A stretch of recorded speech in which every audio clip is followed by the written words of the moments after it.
Welcome to Luke's 12 Days of Christmas. Today we're going to be exploring the clear 1/4 inch foot with the flange.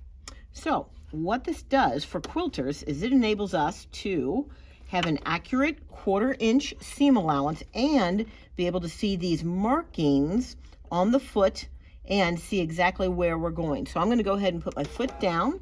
I'm also, because I'm going to show you one other thing, I'm also going to put my needle down. All right, so we are ready to go. The fabric is going to slide right against that flange or the blade to keep me on the straight and narrow.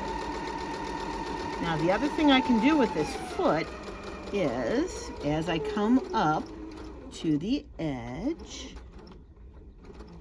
okay, so I came up to the edge where my fabric stopped right here at the guide, okay, with my needle down, and at that point I can turn the fabric and continue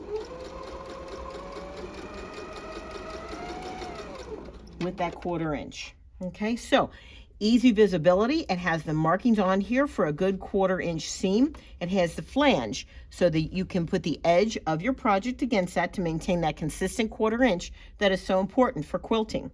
Remember, with our special 12 Days of Christmas promo, this foot is available for an in-store purchase of 40% off. Please come in and see us and take one home. Till next time, it's Brenda with Luke's.